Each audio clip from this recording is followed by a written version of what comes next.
This is Film Don't Lie on A2D Radio, and we are brought to you by Alonzi Travel, specializing in creating the vacation of your dreams at Disney, Universal, or wherever your heart calls you.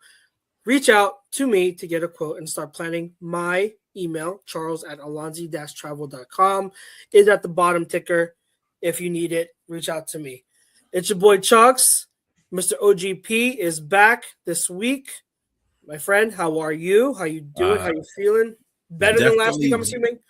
Definitely better than last week. I mean, as most of us have probably experienced, someone close to us is just a little sick or under the weather. And last week was, I guess it was my turn. My number was called because the boy was struggling. Yeah. I know a lot of people were. Like, it's funny because the day after –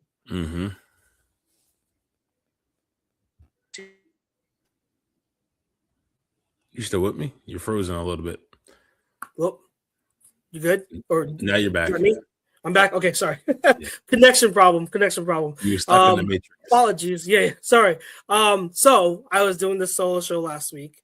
Ironically, the next day I started to get a sore throat, and I was just like, all right, it's happening to me. Luckily, I wasn't out of commission for long. It was just a sore throat for a few days, and that was the extent of it. But yeah, something's going around. Obviously, it's that time of year, cold weather, germs, everything. So if you haven't been sick yet, I hope if you're listening, I hope you stay healthy, especially for Christmas and New Year's coming up, the holidays. So stay healthy, stay safe as always. But a lot to get to. A few weeks ago, we did the NFC Playoff Picture.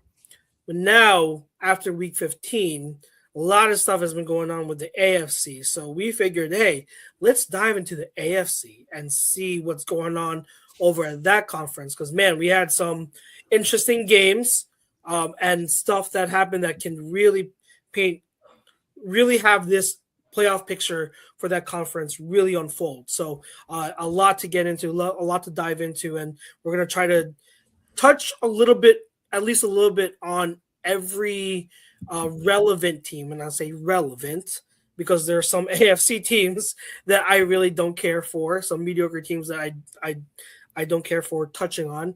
But all the relevant teams in the AFC in that playoff picture, we will get to. But first of all, Mr. Pete, we have some news because in the Dynasty Fantasy League that we are in together, it is the second round of the playoffs coming, and it's you as the 1 seed facing off against me now as I advance to the second round. I was at the 3 or 4 seed? 4 seed, yeah. So it's me against you. I will say this. I do not expect to win because I have so many people banged up now. Like I was already, I traded for a Sam Laporta blockbuster trade. Yeah, I remember that. Yep. Yeah, this is Dynasty that we're talking about 2 people. Yeah, right after I traded for him, he gets hurt and out for the rest of the season. So I'm like, great, wonderful. That paid off, sure. I did end up trading for Dallas Goedert later on, but like the fact that I had to scramble for a tight end in that league, man. And then now I also in that trade I got a Dunze back, which since it being dynasty, it's still he's out with a foot. And he's out, so he's not going to help me in the playoffs. And now Devontae Adams hurt his hamstring. He's questionable to play. I was about to say, did they get was it a grade 1, grade 2, grade 3? I don't know. They didn't say the grade, but they said he's questionable. They haven't ruled him out, and I think the last thing I saw was McVay said he doesn't want to rule Devontae yet because if there's anyone that's going to still play, it's Devontae. Right. So we'll see what that means. But even if he does play, am I going to start him knowing that he has a bad hammy? I don't know. That's very risky. At the same time, my other option is Jalen Warren, who's solid, but he's now splitting time with Kenny Gainwell. So and Gainwell, what do you assess Gainwell's season? Did he play as expected to you, below or above? So as expected. I think Warren is still a little better, and I think that has carried its weight throughout most of the season. Warren has still been the lead, he gets majority of the touches slightly, but Gainwell still gets a good amount of opportunities and reps there, and I think that's what pretty much I expected. The only thing that I say I didn't expect was I didn't think Caleb Johnson would be this bad and this forgotten for the Steelers, the 3rd round pick. I thought he would work his way into some type of rotation with them, but no, that hasn't been the case at all. He's been pretty bad, so that's unexpected. But yeah, Gainwell's been pretty much what I expected, like a very solid, very reliable running back, which is what he was here, and so I'm happy to see him succeed. I think it's really good. Him and Warren are a really solid and good duo because they can do a little bit of everything, and Aaron Rodgers, who calls the shots there, he trusts them. So I think that's another thing. Aaron Rodgers, with him and rookies, he doesn't trust rookies. So maybe that's part of the reason why Caleb Johnson's not in there. So yeah, he's Gainwell's playing well. He had a really, really good game against the Dolphins. So shout out to Gainwell, former Eagle, Super Bowl champ. But yeah. So it'll be interesting this week. If I hadn't amassed those injuries, I would have been like, let's put like a side wager on this. But no, I think you're gonna win. Looking at your team, so I don't know, man. I mean, I think I submitted my first waiver claim all year for someone. It's like, yeah. I mean, when do waivers go through? Tonight, or 3 a.m. 3 a.m. Yeah. So we'll see. You'll see. You'll see who you'll be like, oh, really? Yeah, should be interesting. I forget how much if I spent. I think I spent a little bit of my fab in that league, but yeah, that's the thing about Dynasty. Sometimes you just don't need it. So, but yeah, that'll be the thing going into this weekend for me and you. But let's look at Week 15. Let's get into this AFC playoff picture, and let's start off with what I thought was the best game of the week, which was 1 o'clock in Foxborough. 1 o'clock. Bills, Patriots, and the Patriots, the AFC East division leader going into that game, and still they still are have won winners of 10 straight, if I'm not mistaken. Is it 10 straight? It might, possibly. I think they were 1-2, and they had won 10 straight. And they were cruising on their way to 12. Yeah, they go up. I think 21-0. They were up 21-0. 21-0, and it was like you said, they were cruising, and then. The Bills scored that touchdown, and toward the end of the second quarter, I think the Bills ended up scoring 28 unanswered. Was it 28 unanswered?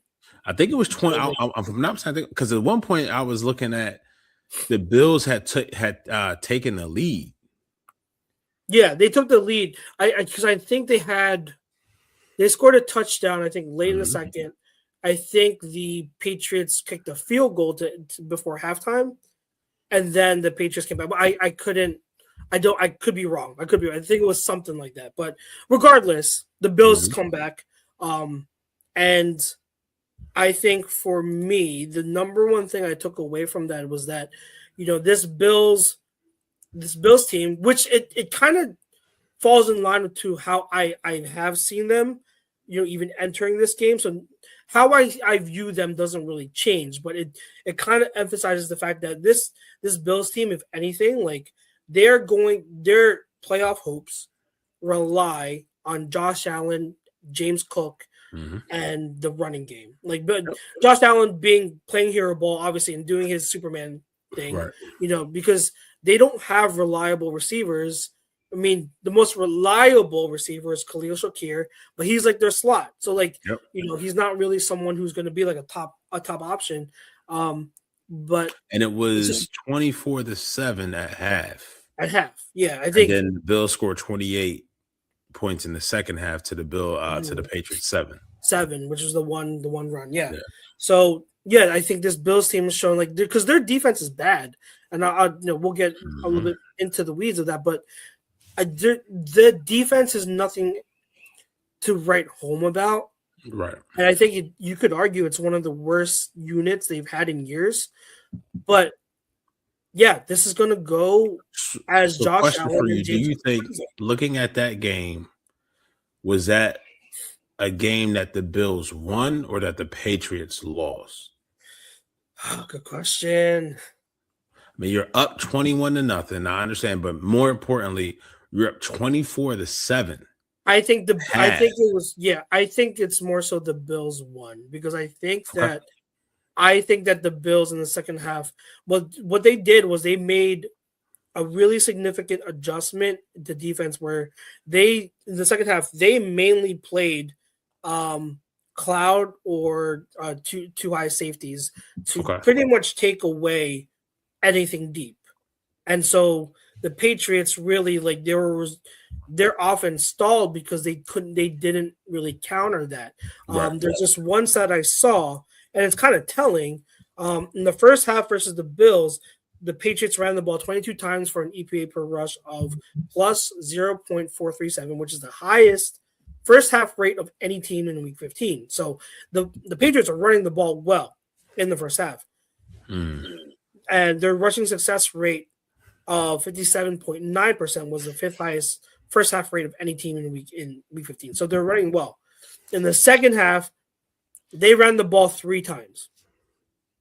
A total of 3 times. And one of them was taken to the house by Trevion Henderson. Trevion had what, like a 50, 60 yarder? Yeah, he had 2 long runs. So this is what Trevion is. Like, he's a boomer bust type of runner. And like he's able to bust 1 or 2 like a game. That those are game changers. Right. For the Bills, luckily they were able to still come back with a touchdown of their own.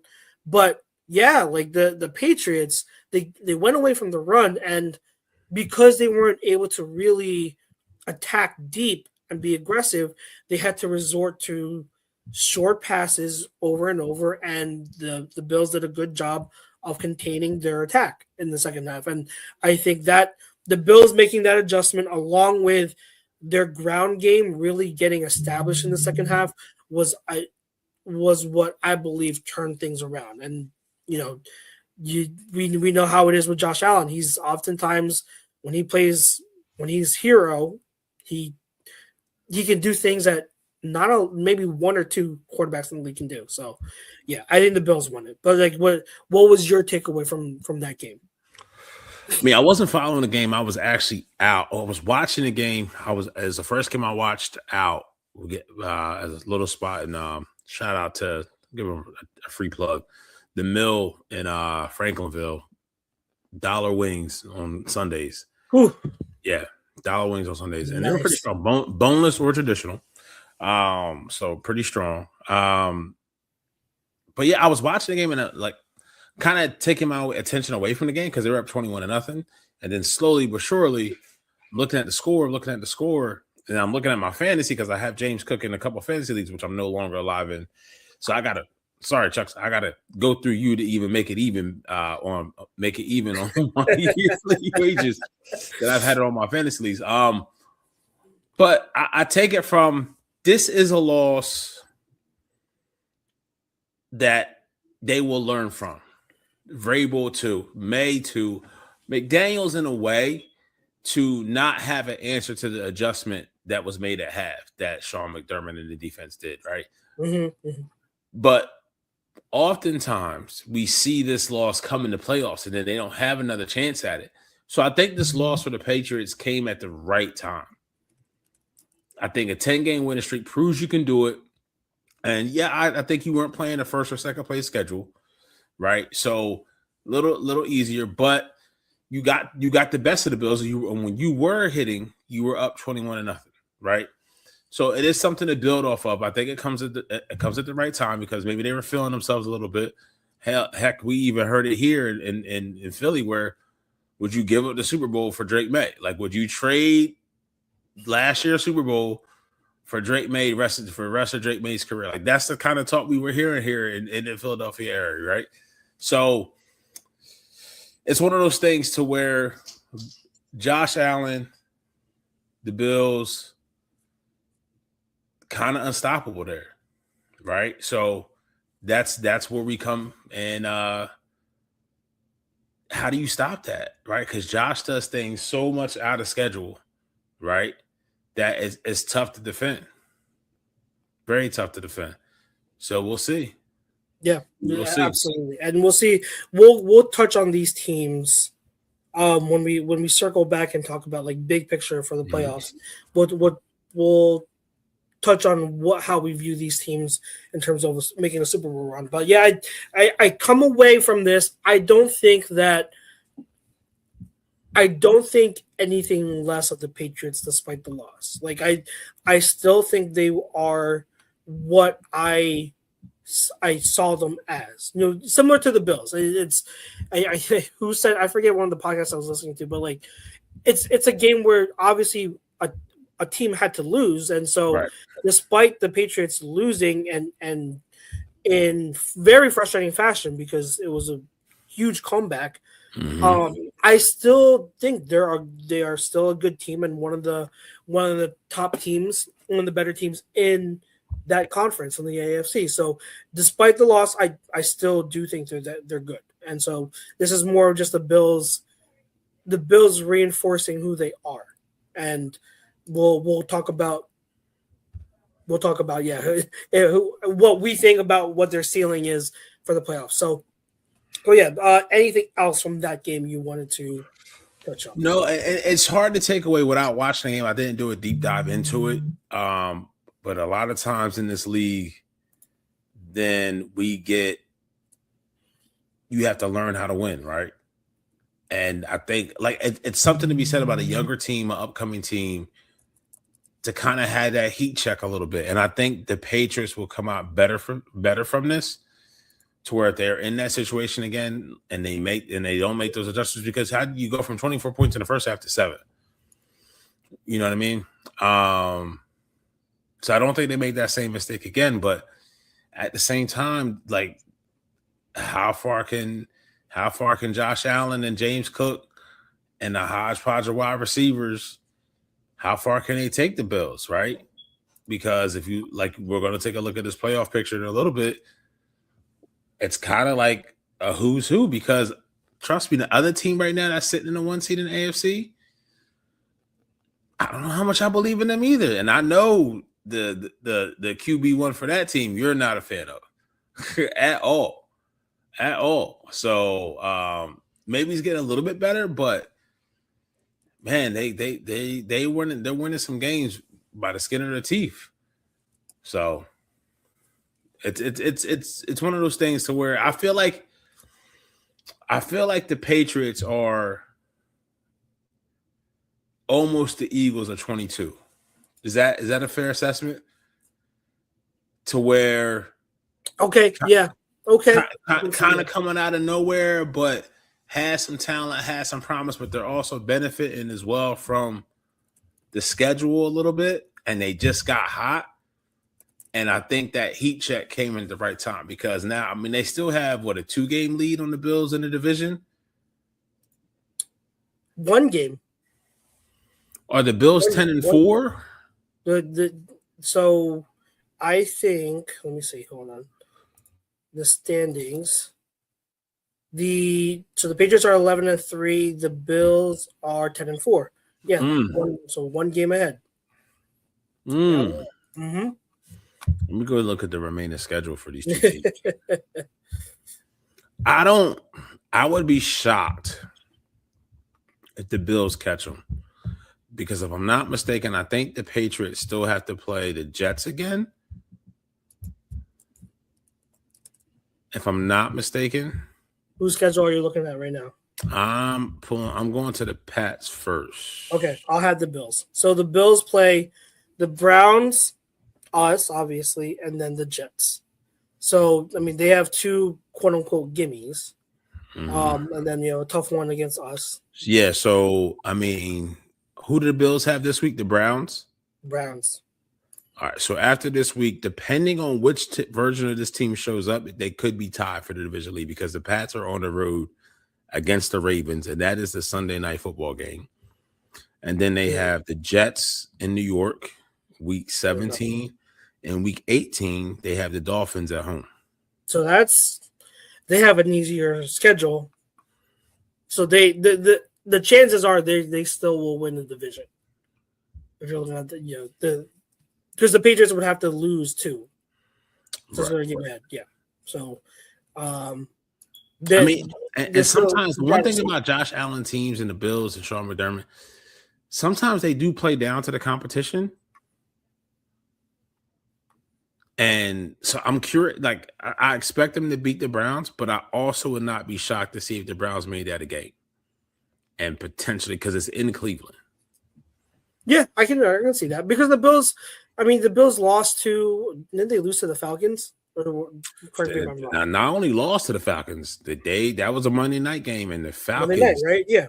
thrashed them. Because they have this tendency where because like I said, their defense isn't good.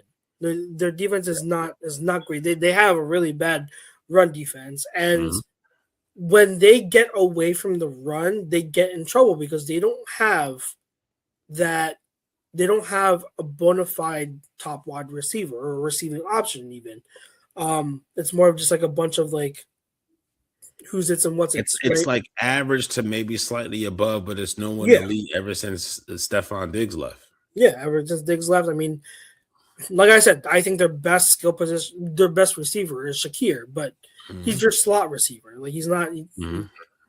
There's only so much. You think if they put him on the outside, is he somebody who has a skill set to be able to win on the outside? No, I think he's more of like he's mainly a yak guy.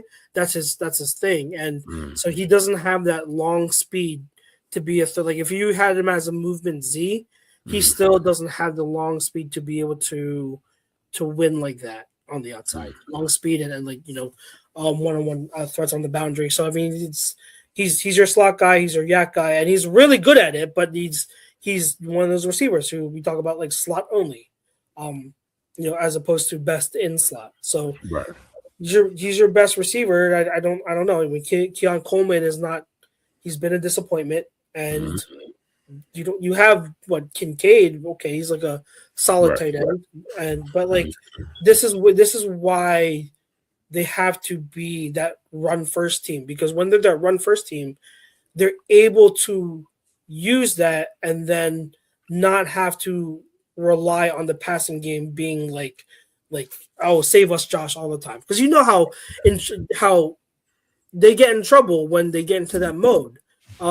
Because Josh is capable of doing that, but at the same time, he does when he does it too much, he gets reckless. He gets reckless. So you can't.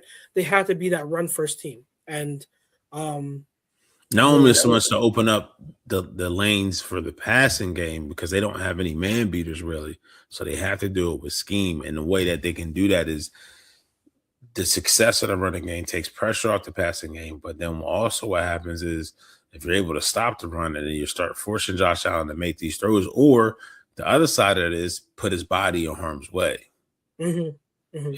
So as a runner, yeah. I hear you. All right, so we'll circle back to these two teams when we get to the playoff picture.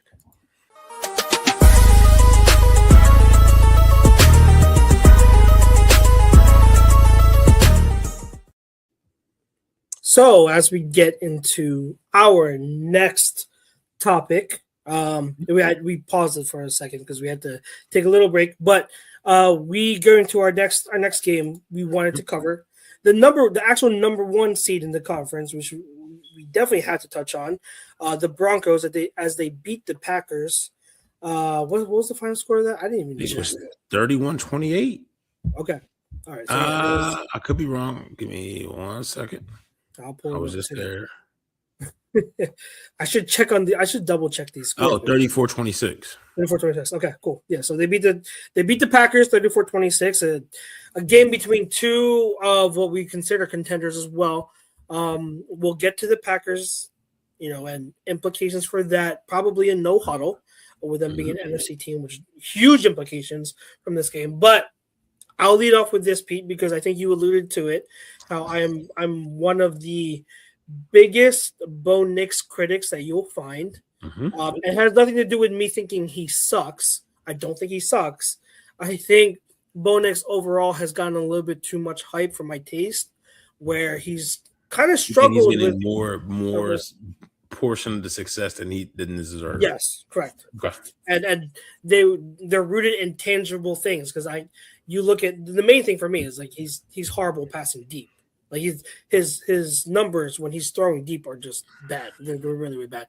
But that being said, against the Packers, this to me was easily his best game of his career.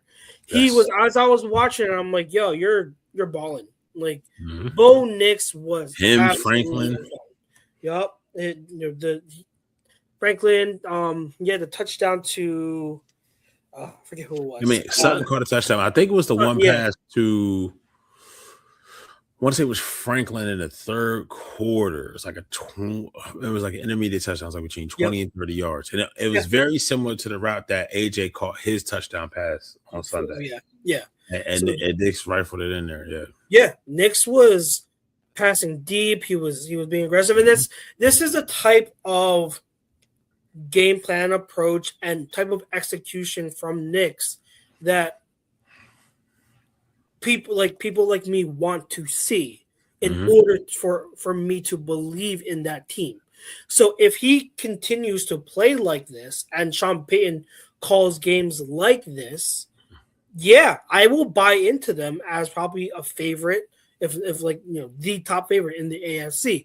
I need to see more of it and not believe it's just a one game thing, but it is nice to see that they have that in them. They can do this type of thing. And Nix is obviously he's not perfect. He still has his moments of inaccuracies and sprays, but if he can offset those with aggressive throws, aggressive and accurate throws downfield, they more than make up for what for those misses. So yeah, I came away seeing them and being like, yeah, this is how they need to play. If they're going to be a contender, a true contender, this is how they need to play. And it was encouraging. So hats off. I have no complaints about Knicks whatsoever. As a harsh Knicks critic this season, you will not hear one complaint about Knicks' performance. And I do hope that for their sake they keep this up and he keeps playing this.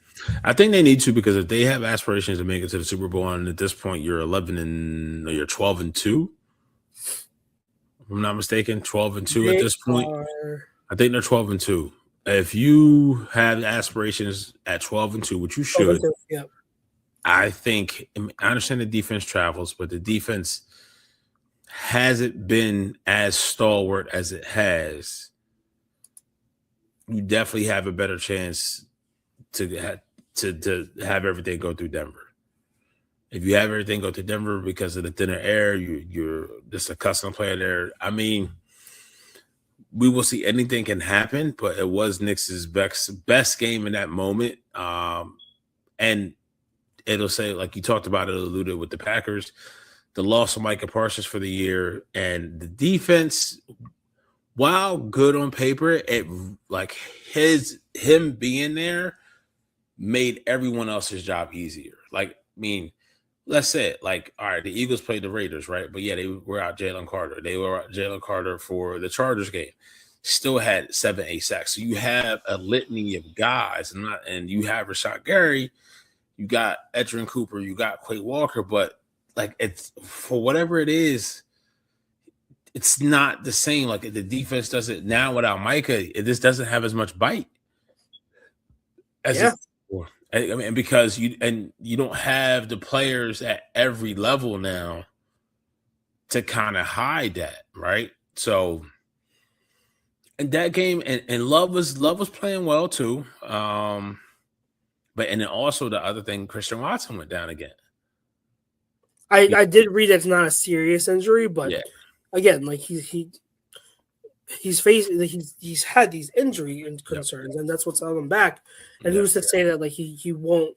This injury won't lead to another injury. It's just one after the other. So and they lost their starting, arguably their best offensive lineman in Zach Tom.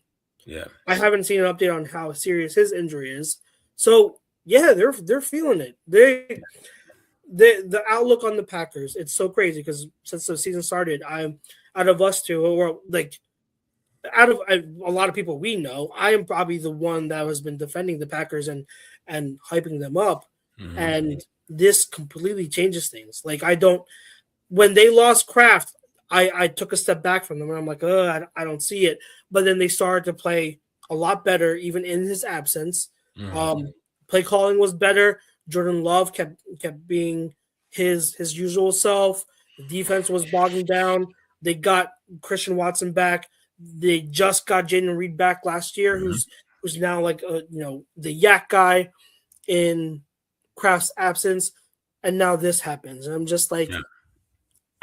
without This time's Micah, 3. I mean, essentially, without Micah, I don't, and I hate to say it, like, because Mhm. anything can happen. Yep. Obviously, anything can happen, but I think that without Micah, I don't see them being a Super Bowl contender. Right. You And know, now at this point, you're talking about without Micah now, I think the Bears are a better team. I do too. I Yeah, do. I think the Bears are a better team. So now They- we're yeah, talking about the Bears winning the North, right? And then at this point, where now the Packers have to go on the road. They should make it as a wild card team because I think their record now is 9-4-1. If I'm not mistaken. I think they're 9-4-1. So that should put them at 4 seed, 5 seed. I think it's gonna be a 5 seed. That'll put them at the 5 seed because the 5 seed will be because I think you're gonna have if we the top of my head, so you have the Rams at 1 seed, Eagles at 2 seed, Rams at 1 seed, Bears at 2 seed, Eagles at 3 seed, Tampa Bay at 4. Yep. Then you have I want to say Packers at 5. It's Seahawks. 6 is San Fran. No, Packers Seahawks no. So Seahawks at 5. Seahawks at 5. Packers at no. Niners at 6. Niners are 10-4, right? Packers at 7. Packers at 7. So that'll put Packers, Bears first round. If it was the end today, Packers, Bears first round. Eagles, Niners. And Seahawks and Bucks. Yeah, I mean, wow, Packers, Bears in Chicago.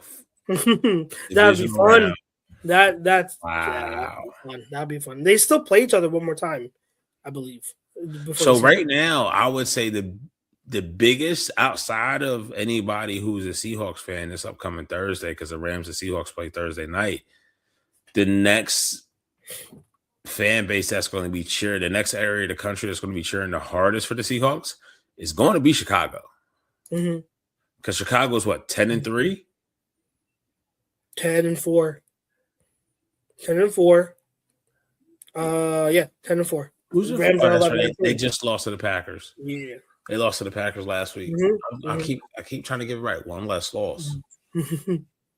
But no, at that point it won't matter because if the Seahawks win and the Seahawks jump from the 4 seed all the way, they go to the 1 seed. They go from the 5 seed all the way to the 1 seed. 5 seed all the way to the 1 seed. And that game is in Seattle.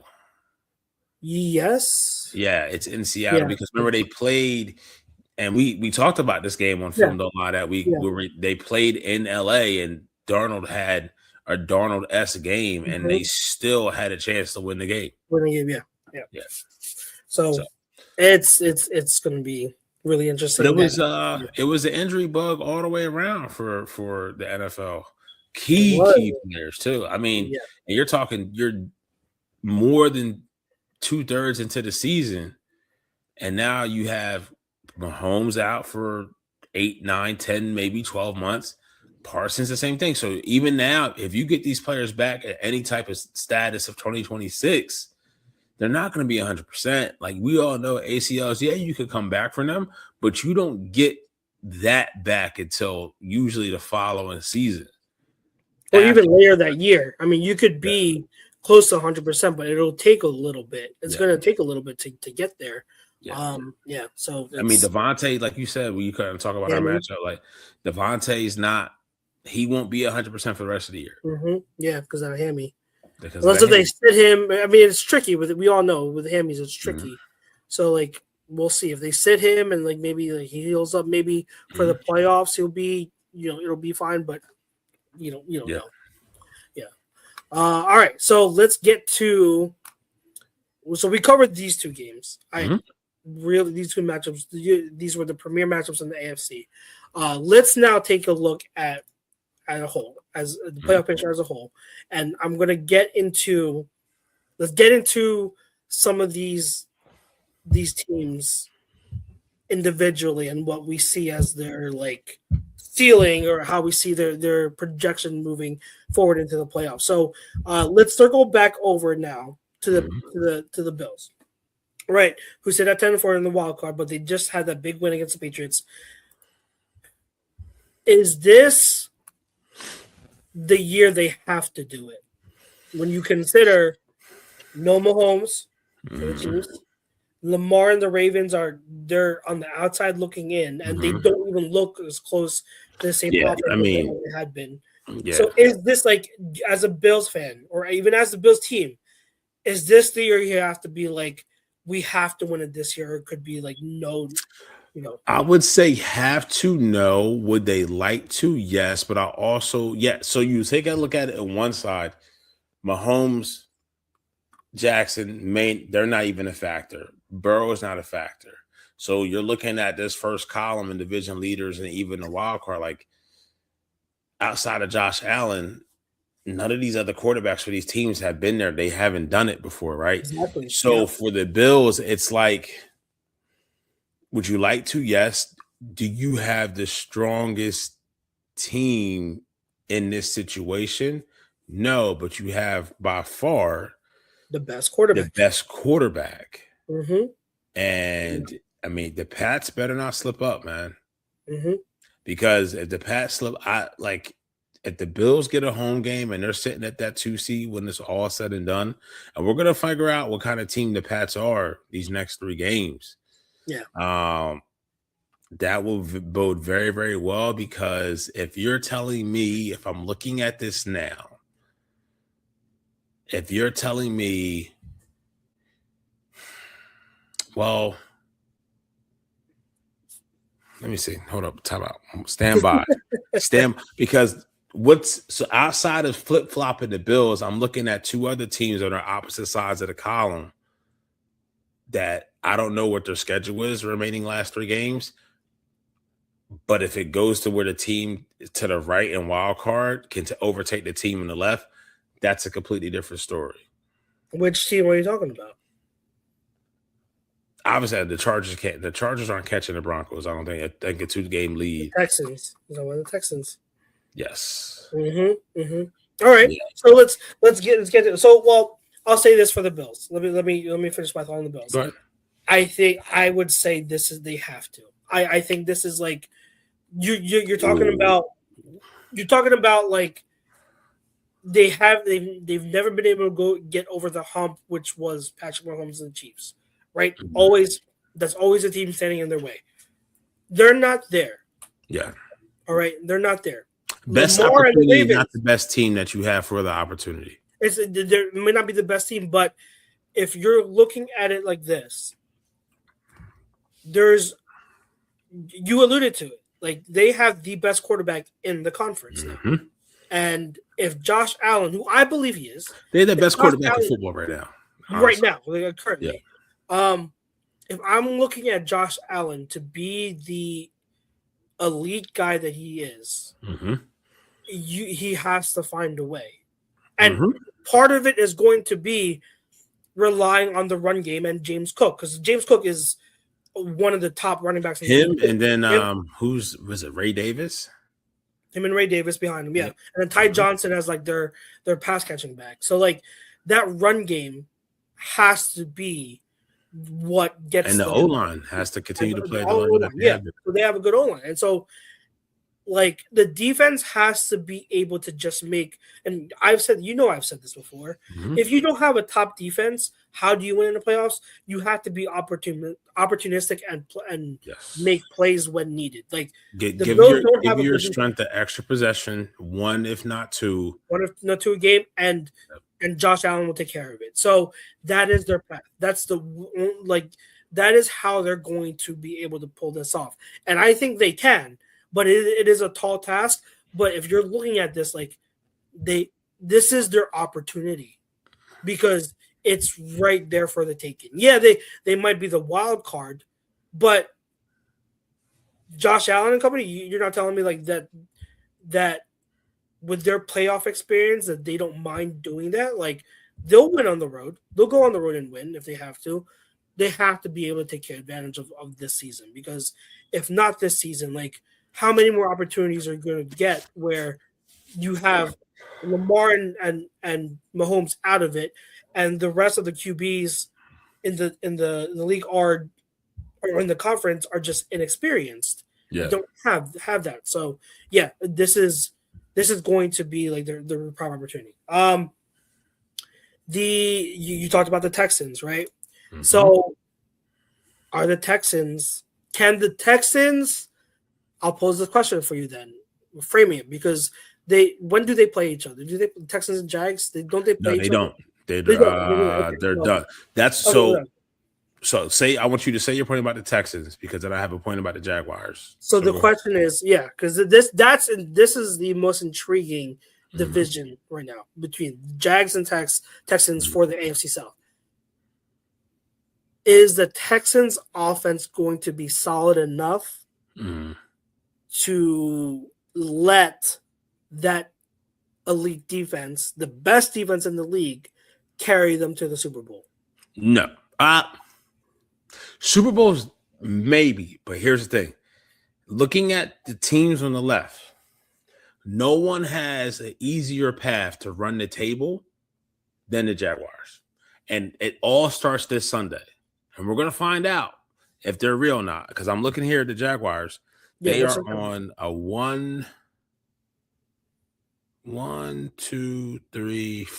5-game winning streak. There's some heavy hitter games this week. It's Jaguars Broncos in Denver at 4:05 this Sunday. Wow. Okay.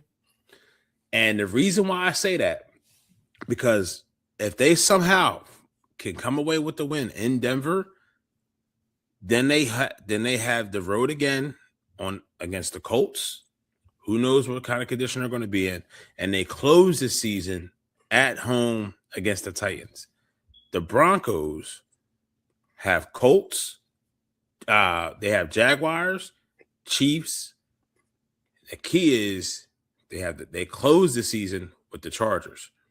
Oh, okay. So that game, okay, week 18, because the Chargers' last 3 games, Chargers Cowboys this Sunday.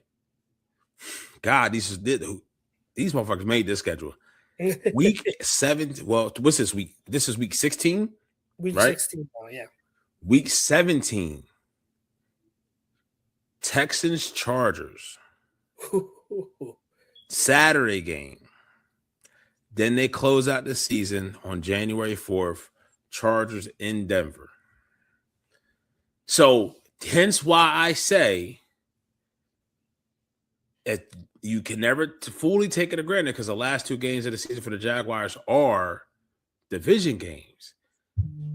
But T-Law and ETN, Cohen, and that defense, they have the Jaguars are cooking right now. T-Law's playing his most consistent football.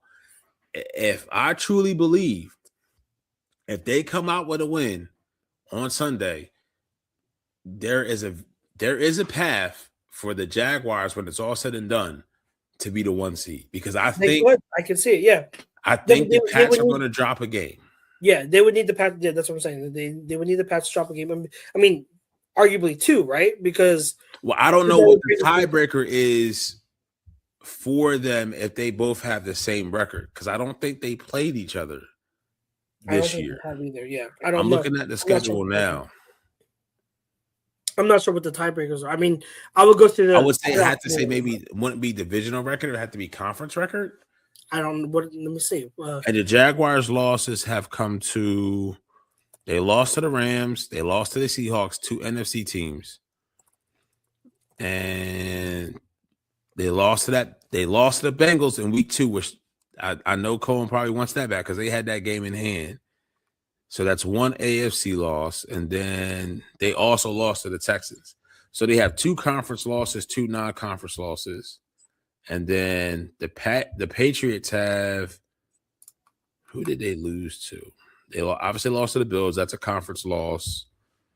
And they also lost to, they lost to the Raiders. And they lost to the Steelers. So if they both finish at 13-4, then the Jaguars would get it because they only have 2 conference losses and the Patriots have 3. Every loss on the Patriots has been to an AFC team. Raiders, Steelers, Bills. So yeah, man, this is things are brewing. Yeah, I think the chances right now, the odds are 9 to 11% odds. So a small chance, but there is a chance. That's what there's definitely a chance. And then who? Ravens, Packers, week 17, Ravens, Steelers. So, I mean, that's just like, I can see the Ravens coming back to win that division. It's only a game. They could too. Yeah, they could. You know, and because I don't know who else. But even if they do win the division, how much faith do you have? How credible? Yeah. It sucks because the Ravens essentially they have like the same offense, but they're not. They just don't. They don't look good. That offense don't look good. It's almost like the Eagles. They're just not passing on tests, but the defense isn't as good, and you don't have that lead. Steelers play Lions this week. Okay. And the Lions right now are on the outside looking in, and they're gonna. I mean, they still have an outside shot. If they win out, they go 11-6. Obviously, I don't think they can win the division, but they play the Bears. They play the Bears the last game of the season. Mm-hmm. So if they go 11-6 to get in, you know that. I mean, because I definitely would take the Lions over the Steelers this week. I think I would Detroit. Too. Yeah, I think I would too. I'm not impressed with the. Yes, I mean the Dolphins almost came back and won Monday night. Yeah, so that's that. All right, so let's see other. So you touched on Trevor Lawrence and Jaguars. Yeah, Trevor Lawrence is balling. Trevor, he's playing best ball of his career. Finally, he's starting to look like the number 1 pick that we anticipated, right? Yep. And Liam Cohen doing an amazing job there. I think that they have a legitimate shot. I love what Cohen's doing. Lawrence is he doesn't look robotic anymore. He looks like he's playing carefree and letting it loose. And he's letting his talents actually shine. You know what I mean? So that's like the thing that quarterbacks who have the physical talent like a Trevor Lawrence, like a Justin Herbert, what gets them bogged down and in trouble is when they play too robotic and they don't play to what their physical talents are let them do. You know what I mean? To their capable self. And obviously coaching matters. So that's another thing. But Trevor's finally in a system that he believes in that helps him. He has the talent around him. How awesome has that trade for Jacoby Myers been? Because ever since Jacoby, I feel like Jacoby Myers came in and it's like boom, like a switch flipped, and he's been such a pivotal weapon for them. And then BTJ is starting to they're starting to get a groove with BTJ. The running backs with ETN and Tuen are a good tandem, and so and then Brendan Strange is back, who's a pivotal piece for them too, because he's another one of those dual threat tight ends who can block and who can catch. So their defense is just, I think it's Dave Caldwell is the coordinator there still, if I'm not mistaken. I mean, and Josh Allen Hines, Trayvon Walker. I mean, they have some players on defense that play as a solid unit, right? And Capinelli. Anthony Campanelli is the Anthony defensive coordinator. Campanelli. Okay. Yeah. I mean, but how? All right, put it like this: talent for talent, prospect for prospect is how far. So, all right, if you're not, so obviously Josh Allen's clear number one. Would you have to go Drake May? Yeah. Because right now, looking at this as the Ravens are out. So I'm taking a look at the teams that are in. So would you go Allen 1? Yes. I mean, 2 is Drake May. Drake May. 2 is Drake May. Drake May. And then who you taking 3? Are you taking Trevor Lawrence or are you taking Justin Herbert? I'm taking Stroud. Wow. I mean, okay. I love Stroud stuff. I still love Stroud. So, but it's close. To me, I take Stroud because I have trust in Stroud. Mm-hmm. I've already seen Stroud do it in the playoffs where he performed well, right? That's a tiebreaker. Like in terms of like physical talent, Justin Herbert out talents him, I guess you can say. And I guess you can say that for T-Law too. But I'm about to say like athletically, Lawrence is probably up there too. Yeah, that's what I'm saying. Like physical talent, those two probably are over Stroud, but I've seen Stroud win a game like play and I put weight in that. Like, how do you perform in the playoffs? And last year I saw Stroud do it, even in a down year. So I go with Stroud, but that tier, so like Allen and then May, they're separate. I think that next tier arguments can be made whatsoever for Stroud, Herbert, and Trevor Lawrence, and I would not mind who you pick.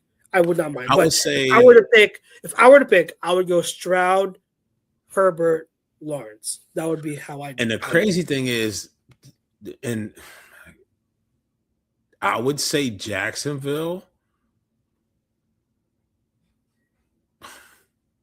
I would say they probably have, like, if you're just looking at an offense as a whole and what you're looking at on paper and skill position players, I mean, they damn near have the best skill, like, as a whole out of any team from running back.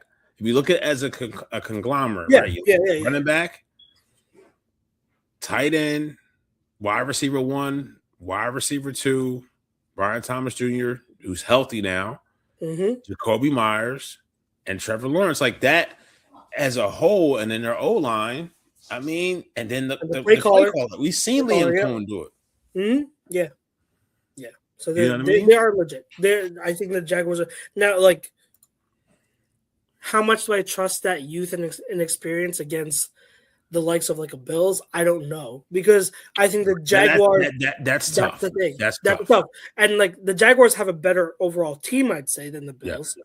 But yeah, like that inexperience, and that's where I harp back to the Bills having to take advantage of the inexperience throughout the rest of the conference, right? Because that's where it is. But if the Jaguars can find a way to not fold under that inexperience, then yeah, they have the team to make, like, I guess a decent run at it, and we'll see. But I mean, like, they got to win the division first, and the Texans. Here's the thing, circling back to my original question, with the Texans. I see an avenue for them more than I see with the Jaguars, because I can hang my hat on that defense shutting things down in the playoffs. Like I that's what makes me confident in them. Whether they're wild card, where they can win a game 17-14. Yes, yeah, and they can 14-10.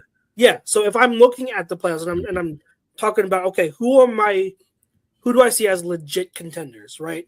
I see the Bills. If the Broncos offense plays like they did, I see the Broncos, obviously.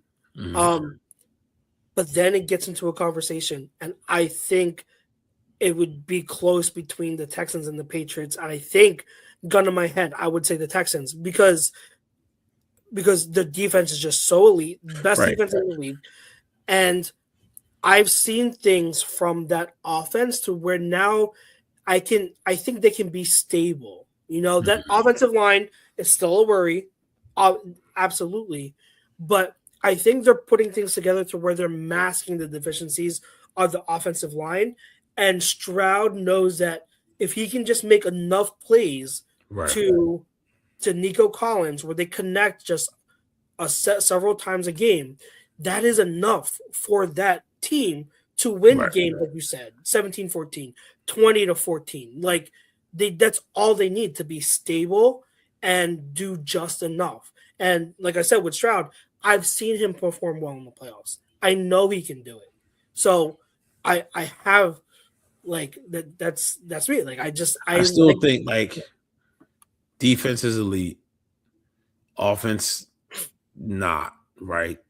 At the Texans still what was my matchup at the beginning of the year? I said Eagles Texans Super Bowl. Yeah. 4 weeks ago I was looking like I was crazy. Now here we are. Mm-hmm. I still think the Texans, I won't even say it running back away. Like somehow, some way this offseason, this time next year, like either Brandon Ayuk or T. Higgins needs to be catching passes for CJ Stroud. I think T. Higgins just signed the contract, so I don't think they can. I don't think the Bengals can get out of that. But I thought he signed a contract, though. I thought they franchise tagged him. Was that last year? No, they signed the contract. He signed a long-term contract. All right, so yeah, he's in. It's Ayuk or bust, or Ayuk or you blow the Eagles out the water. Well, here's the thing. I would love that. I would love that. Yeah, they have the two wide receivers that they I think from Iowa State that they really like, and Higgins and was it Noel? Was it Noel? Yes. Yeah. And then they have Tank Dell coming back, which after his injury, who knows what he will be? Who knows what he will be? Yeah, but they like the two young Iowa State wide receivers. So I mean, like, how much do they need to invest in wide receiver as opposed to upgrading their offensive line and running back? So I don't know. I would love to see it, but I don't think the O-line. I mean, it just sucks that Minkah Fitzpatrick went so low on Nick Chubb. At this, yeah. I mean, he's what now? This is his second year removed from it. Is it his second year? Yeah, because he came back. He came back halfway through last year. Yeah. So this is, but like you said, like even him he's not what he was in Cleveland, but Cleveland always has a good defense and a decently sneaky good O-line, and the Houston Texans O-line is not that. Yeah, it's not that. It's not that. Yeah. So I hear you. Yeah. So that's the Texans. I really like the Texans' chances. Anything? I'm trying to think. Chargers. You talk about the O-line. They got some holes in it. O-line, yeah. I mean, they're out. They've been out their two best offensive linemen for the whole year. So I mean, I don't know how far they can make it. Right. But I will say this. I think I told you this like weeks ago. Because who would they play right now? Would they play the Steelers, right? They would be. I think they would beat the Steelers. If they pull off one win where Justin Herbert looks tremendous, looks awesome. Justin Herbert, to me, overtakes Joe Burrow in my QB rankings. I think Justin Herbert is literally just one like outstanding playoff performance of run from doing that. Exactly, from quite and like if he wins the wild card game, right? Plays well. For the second round, he doesn't even have to win it for me. He just has to play well again.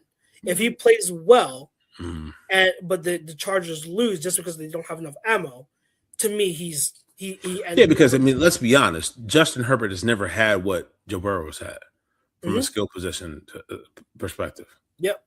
Yeah, he's never had. I mean, when the Bengals went to the Super Bowl, they had his name is Joe Mixon Joe Mixon in his prime, Chase and Higgins and their slot receiver Boyd. Remember Boyd in his and prime? Tyler Boyd. And the defense, people forget that defense had Jesse Bates. Yes. Who was the other guy they lost? The other safety. Yeah. Who was the other safety? Who? Like the back end of that defense. Yeah, was their really safety good. tandem was good. Yeah, it was just Yep. I can't remember. Mm-hmm. And it's nothing to take away from Joe Burrow. It wasn't I still Hilton, think I Joe don't Burrow's think. awesome. Yeah, I still think Joe Burrow is awesome, but this is more about Herbert, and we have people that a lot of in this fan base, and one certain person that we know that love to hate on Herbert.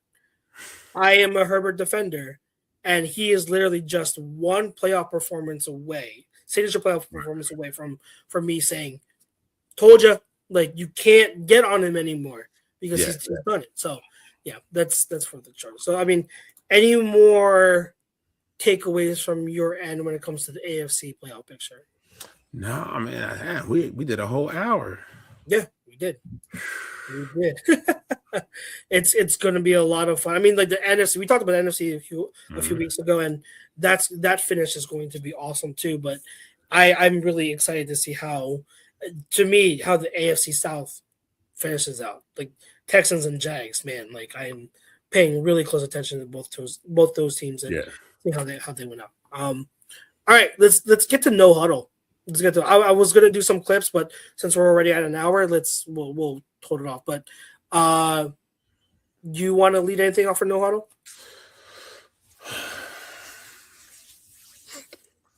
It's not being talked about enough, and I know it's the second year for injuries for this team, but I know we kind of brought it up last week. I still question if it was the right call for Dan Campbell to pull play caller. That is reasonable. Because I don't think it was that bad. And it's almost like he's such a good manager of people, right? Now you see him, glasses on, call sheet in front of him. How's that taking away some of that things you can focus on? Yeah. I don't know. I don't know the answer to that. I don't know. I really don't. I mean, 6 losses this year. I would love to be able to go back and take a look at what their futures were for win totals for the year. You know what I mean? I probably tell you if you bet the under, you're probably were going to win some coin because that was probably just the stronger of the two odds. You know, so that's just something for me. The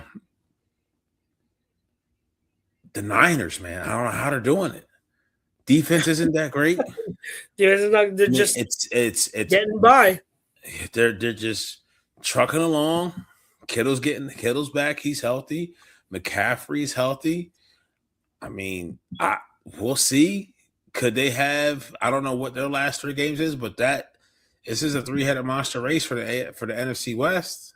You know, and they're going to also be watching the game very, very intently on Thursday.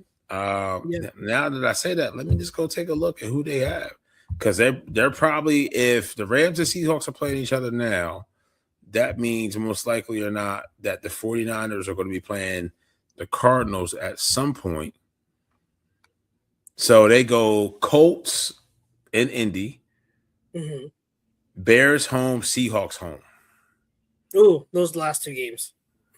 So I mean, there is here. So here we go. Here is a scenario. Let's just say they drop 2 of these last 3, so that would put them at 11-6.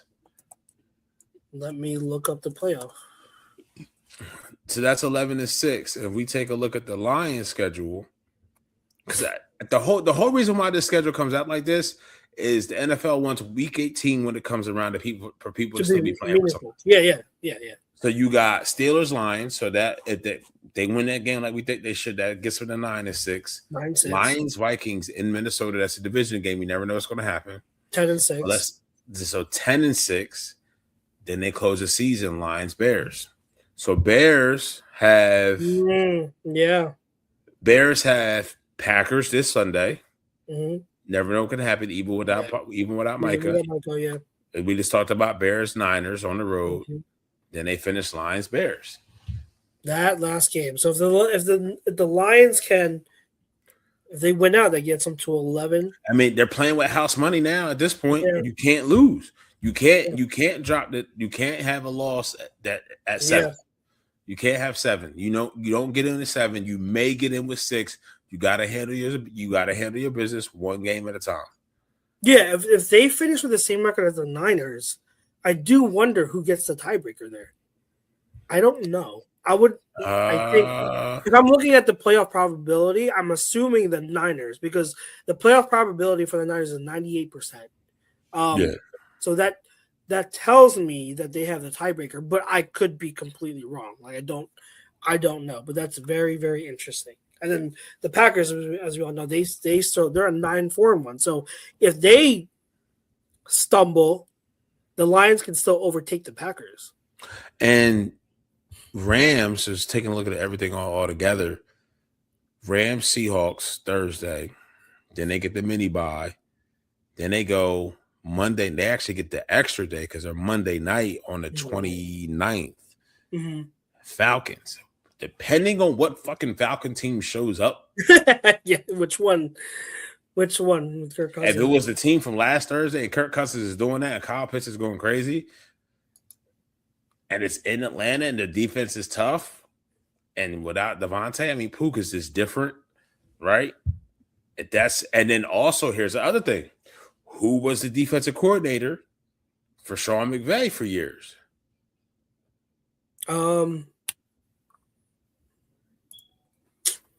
You're not talking about Staley, are you? No, Raheem Morris. Oh, Raheem Morris. Yeah. So Raheem Morris. And so you talk about somebody that's going to have familiarity with. With that thing. Yeah, you mean not. Needless to say, in this year, parity has been rampant. Awesome. It has been awesome. I don't know what's going to happen. I don't know. I really don't. You talk about parity. I mean, look at the Colts. They almost beat the Seahawks with Phillip Rivers, old man Rivers. I will say this. Let me say this.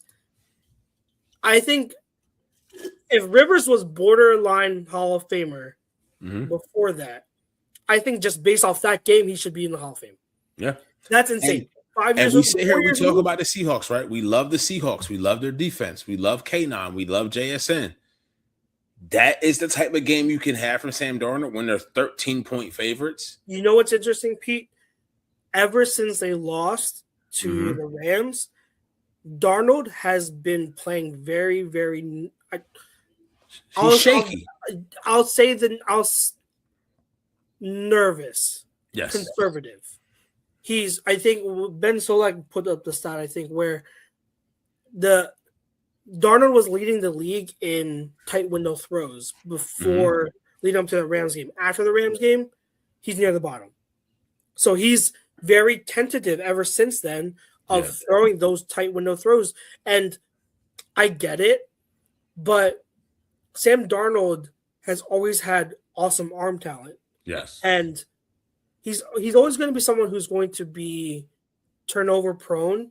But man, like, they got you for your ability to make your throws. You have to let it loose. And so if he continues to play like he has been the past few weeks, if he does that again on Thursday on the Rams win. Yeah. I know that he had really bad interceptions. He's got to forget about that. He's got to play how he was beginning of the year, or else the Seahawks, they don't have the run game to make up for that right now. And they don't run it consistently enough. And that team, the passing game, what JSN does, what Cooper Kupp does at times. Who's the young kid? His name is Thornton, or is he hurt? For the Rams? No, for the Seahawks, the rookie. No, Horton. That passing game opens up the run game for them. Yeah. You need that marriage, and once again, their defense, while not Texas level yet, is very, very good.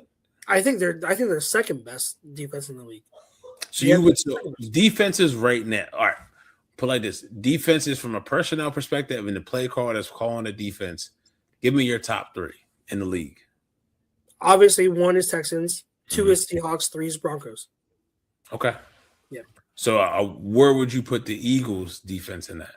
I think they're just a tad tier below. Okay. Yeah, just a tad, and it's not. I think with the Eagles, I think they do have a weakness on defense, which is the run defense. I think the run defense can be had with a really physical running attack. So that's where I'm like, I don't. Do you think that's the same even with the healthy Jalen Carter? Yeah, I think so. I hope they're wrong. I hope I'm wrong. Right. But based on what I've seen so far, I think that's the weakness. But it doesn't mean the Eagles aren't a great defense. There are really good defenses. It's just the defenses this year in front of them are really good. Are really, really, really, really, really good. Yeah. So that's why I think that's what's happening. Whereas those three defenses you named, I don't think there's a clear-cut way to attack them. I don't think there's like a glaring we can exploit this. Like maybe some games they'll have like a surprising outing, you know what I mean, where you catch them off guard. But I wouldn't say it's a weakness. I think with the Eagles, that run defense has quietly been average to below average for most of it. You know what I mean? But not horrible, but just that's where you can. And it's weird because I feel like this has been Jordan Davis's best year. Yeah. He's been awesome. He's been awesome. So by far. Yeah. That's why I put the Eagles just like a tad tier below them. But yeah. So my no huddle. I was gonna do Michael Parsons, but we talked about his impact. The other thing I was talking about, it's official that the Chiefs are eliminated. Yes. And it's kind of poetic, fitting. Especially in the fashion that it happened. Yeah, fashion that happened. And Minshew had no reason to throw that ball at that point. Mahomes getting injured, tearing his ACL. Like, that sucks to see. With the best quarterback in the league. I wanted to, on the solo show I did last week, I wanted to have this conversation with you because it's good. And it's a good thing that we saved it for this week because now they're officially eliminated. What is, how do I want to phrase this? Okay, I think going into this offseason, the Chiefs have to have a long, hard look at themselves in the mirror. Yes. And reevaluate, reassess how they want to move forward with how they build their roster, mainly how they build their roster and how they want to approach their philosophy on offense specifically moving forward. Like, so it's like you asking these questions like what kind of identity do we want to have? Figure that out. Like what do we want to be our calling card? Yeah. And how do we get that? Yeah, because this is I am worried that this could be, and I'm not saying it is, I'm saying I'm worried it could be the start of what we saw at the end of Andy Reid's tenure here. Where depending on, and hopefully he's learned from it. So I kind of get where you're going. My question would be, not question, but looking at their team on offense, the one thing I don't think they have a lot of money tied up into players on the offensive side of the ball for skill positions. You might be right. At least the skill positions. Yeah. The skill positions they don't have. So that's another team. If you're going to put your name in the IU cat, right? But you once again, before you get there to start shopping for groceries, you got to figure out what type of meal you're trying to make. Yeah, exactly. Yeah, like, I mean, they try to do things in the O-line.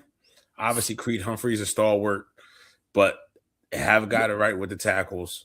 The injuries, I think the injuries have been the injuries this year on the O-line have been the bigger factor because I like Simmons a lot. I think that was a phenomenal pick by them. So I really like Simmons a lot. But yeah, they have to continue to improve it. Absolutely. Like, and I think also even on, it's like it's the end of. Could it be the end of an era? I mean, I think 87 can walk away. Yeah, I don't think 95. I don't think 95 is as good as he was before. Yeah, but that's just age. Yeah, that's just age. You have to start. I mean, listen. I love Nick Bolton. I think he signed a deal, but even on kind of not as much on that. But they got to figure out: do we want to be a team that's going to score 20 to 24 points a game and have a defense that's strong, or do we go back to what young Pat was and go shopping for points? And do we start trying to put up average 28 to 31 points a game? Yeah. I mean, he could do it. He could do it both ways. You got to figure it out. Having Spagnuolo there gives them flexibility. Yes. Because Spags will figure it out. Like you give him some talent on the defensive end, he will make them, like you said, he'll make a meal. So I'm not too worried. Like he needs some upgrade talent wise in several spots. Yeah, but you at least have that. You have the luxury of saying, "Hey, we have arguably the best defensive coordinator in the game." Yeah, and so we just have to upgrade some spots, and I think he can be fine. Like the defense can be fine, but the offense is lost, and you have to. The receiving options can't just be the same mold again. Stop getting these small receivers, please. Like, and I know Rasheed Rice just he came back later in the middle of the year. He's probably not fully healthy or up to speed whatsoever. So he's locked in whatever he is. Like whether you believe he's your top wide receiver 1 or wide receiver 2, whatever, he's there. I don't think anything of the rest of their wide receivers. Like I mean Xavier Worthy, I don't. Thornton 80 is on there, speed, but once again lanky. Juju, Hollywood Brown, same thing. Xavier Worthy, they're all small speed guys. Like, how many do you really need? And so, Xavier Worthy, they took him late first. That was always too high for me. I think Worthy is a specialist. I think he's like your wide receiver 3, who you want to take the top off the defense, but like he hasn't even been able to show that he can do that. But if you get another legit wide receiver talent, opposite Rasheed Rice, let Xavier Worthy be the 3 and be that downfield guy that he was supposed to be. Now you're seeing some stuff, but like you've got to get someone. Like you can't go skipping. Like even if it is like the minimum of what I think they should do, the minimum is get Jawan Jennings in free agency. Yeah. That's the minimum because he's a different mold of what you have everywhere else. He is like a great possession wide receiver. You need someone like that, especially with Travis Kelce not being what he is. So you need someone like that. That's the minimum of what they need to do at wide receiver. So get that. And then even with the running backs, like I love Kareem Hunt. He was my guy when he was drafted. You cannot center your running attack on Kareem Hunt. And the injury to Pacheco hurt a little bit, but even then, like Pacheco is like one of those runners that is not a speed guy. He has speed. He's not an elusive guy. He's not a bruiser.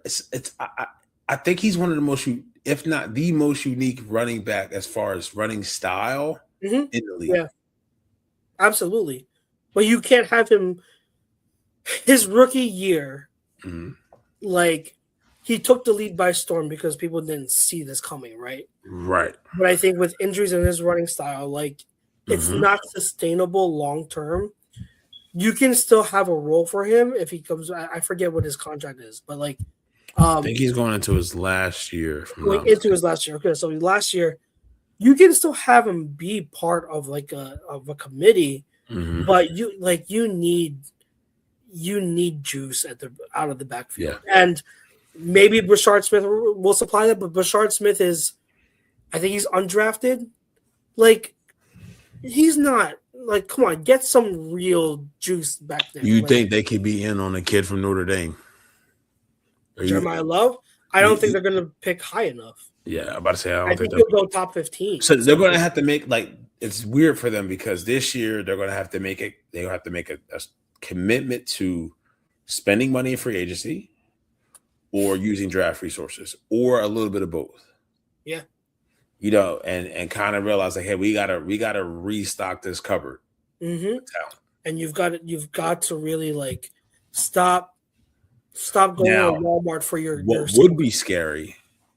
Because I don't think I think I don't know if I didn't hear you or you gave an answer to Kelsey retiring.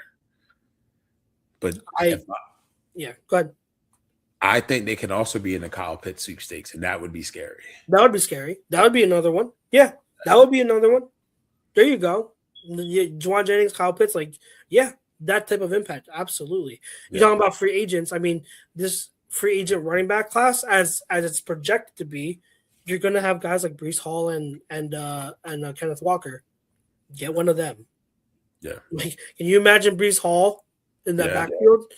That's what I'm talking about. Get a legit talent at running back and stop skimping. Like Andy Reid has got to stop skimping at talent on the opposite side. Can't keep doing band-aids, man. Yeah, you can. And just because we've seen Patrick Mahomes win Super Bowls with Jags at disco positions doesn't mean like it's sustainable if you want to keep on doing it. Like, he had through all of that, at least he still had Kelsey in his prime, right? Yeah. He still had you had a mismatch. Yes. You don't have that anymore. Yeah. You need to reevaluate. You need to retool and really just switch up this approach because it really did not work how they thought it would. And it's also like now it's a different era of football. Yeah, like you've been good for so long. The game isn't the same game as what it was when this run started. Mm-hmm. Yeah, absolutely. They need playmakers. I mean, the league is changing. I mean, you have people are playing more of like heavy set, under center. Run game is starting to come back. Obviously, explosives still are king, so you still need to conjure up explosives. But the way you get those explosives are changing. So if they want to change things up, they can. Right. But it's got to. They need talent. They need more talent on the offensive side. So, yeah, that's all I got. Any last words from you? That's all I got, brother. Awesome, bro. This is going to be, for those listening, this is going to be our we won't have a show last week, so this is going to be our last show before Christmas. Yep. So if you're tuning in, if you're listening, we appreciate you. Have a great holiday. Yes, and blessings to all of you guys, you and yours. We will see you before New Year's comes. See you in 2 weeks. Yeah, 2 weeks. Thank you also to our sponsor, as always, Alonzi Travel. If you need a vacation, hit me up. My email is Charles at alonzi-travel.com. Yep, I do Disney, Universal, and other things, not just those. So hit me up if you're thinking about a vacation. I know that this time of the year, people don't book vacations, and so it's a slow time, obviously. But yeah, beginning of the year, that's when bookings are high. So yeah, if you're planning that vacation, hit me up, let me know. But for myself, Chucks, and for Mr. OGP and the rest of us at the A2D family, we will see you in 2 weeks. Until then, enjoy the amazing slate of NFL football we've got coming up in these final few weeks of the regular season.